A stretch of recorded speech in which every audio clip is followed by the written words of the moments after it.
The design of modern day houses have really gone down when compared to the houses of old.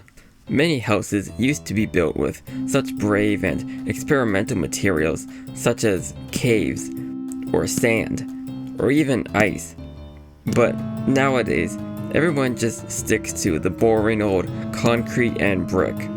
The people today just don't have the courage to try and build something better and more efficient like they used to back a few thousand years ago. And so today, to prove just how bad the design of modern houses are, we will be constructing a common house type from back in the day, also known as a gingerbread house.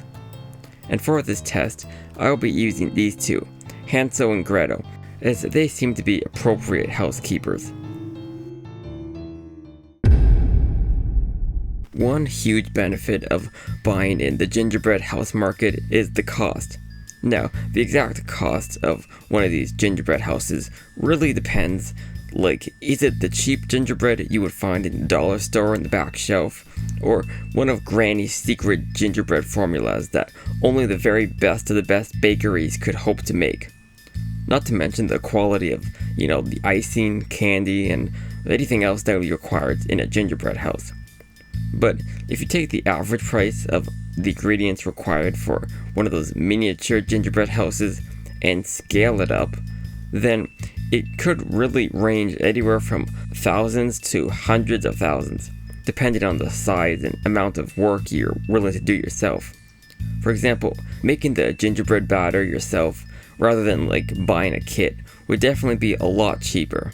Same with hiring the gingerbread builders and candy architects. Like most things, the less lazy you are, and the more work you put into it yourself, the cheaper it is. Though still, even at its most expensive, it's still significantly cheaper than the boring old structurally secure concrete houses. Speaking of structural stability, unless you're really bad at cooking, your gingerbread is probably not going to be rock hard. Because of this, making a structure entirely out of it would probably collapse about instantly. Or even if it was sturdy enough to stick together for a bit, it would begin to crack and crumble before long and all. Like every time you'd stub your toe or ear on a corner, you'd be quickly adding damage to the place, which would add up before long. With every footstep or hop, it would slowly crack more and more until... yeah, that's not gonna work. We need to use a different recipe. Now, if you take a look at the definition of gingerbread, you'll see that it says that it's a type of cake flavored with ginger and molasses. It's honestly pretty loose, as long as it can be considered some sort of cake and has ginger and molasses. So, another thing you should know is that the word pudding can mean a lot of different things. First, you've got your typical soft pudding. This is what I always think of when I hear pudding, but then there's caramel pudding, which I always see in Japanese things for some reason, and is a lot thicker and breadier than normal pudding. And then there's your tapioca pudding, which is more watery and really more of a drink than pudding, or your puddings that are called pudding, but it's really just jello. And then there's Yorkshire pudding, which is straight up just bread, not pudding, or bread pudding, which, come on, at this point, this is literally just bread. And then, of course, you got your Christmas pudding, or plum pudding, or figgy pudding, which is literally just cake. And this isn't the end of it. Pudding can really mean a lot of different things. It's a pretty loose term. So you can very likely get away with calling this a birthday pudding. Sure, people would look at you weirdly and you'd never be invited to another birthday party, but it would be completely legal to do so. You could very well add ginger and molasses to a pudding to create gingerbread, with it still falling into the definition of gingerbread. Now, you may be wondering how this really helps. Pudding is still not any better of a building material than gingerbread. Unless you're talking about this, which is pudding stone. If you were to add just a few cups or few hundred cups of pudding stone to your gingerbread mix, then it would definitely help in the building process.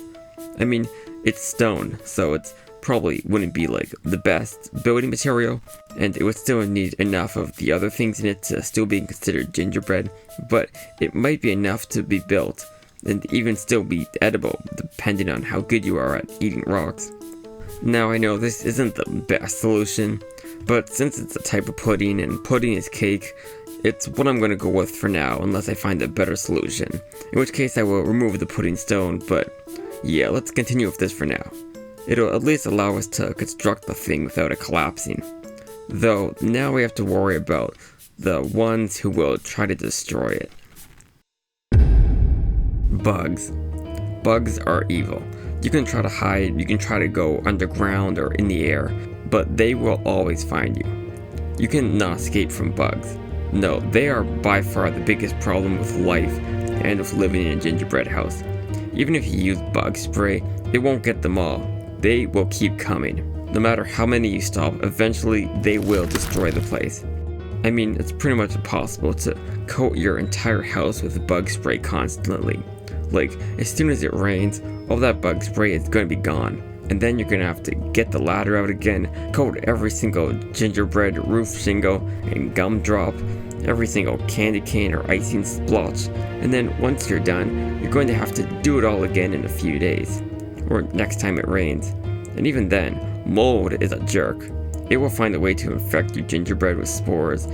Let me tell you from personal experience, when something has mold in it, it's practically impossible to remove it, especially when that thing is an entire house and is made of an easily moldy material. Unfortunately, there is no way to truly avoid the wrath of the bugs and mold. No matter how many exterminators or mold cops you hire, the bugs and mold will always return. I really don't know how the witches in the olden days did it. Keeping a gingerbread house is surprisingly difficult, and we haven't even gotten to the plumbing or electricity. No, we need another plan altogether. If we can't get the bugs to leave, then we're going to have to. So, to the north. Yeah, so moving to a colder climate would help in a number of ways. First of all, we don't have to worry about the bugs. Same goes with the mold if we keep the temperature cold enough. But also, the gingerbread wouldn't decay or fall apart, as it would be frozen. Heck, you wouldn't even need the pudding stone, as ice itself can be very strong and insulating. I mean, look at igloos. If you can have a structure made out of ice and have it be fine, then having a structure made out of ice with gingerbread in it would also work. Really, moving to a cold area kinda solves all the problems of living in a gingerbread house. Of course, you still wouldn't be able to get internet or a working TV, so it's not that useful of a house, but at least it'd be edible if you're willing to unfreeze it. Though, if there's something to be learned from all this, I think it's that gingerbread is actually not the best material to make a house out of. No, on second thought, I think the best house would be a shoe.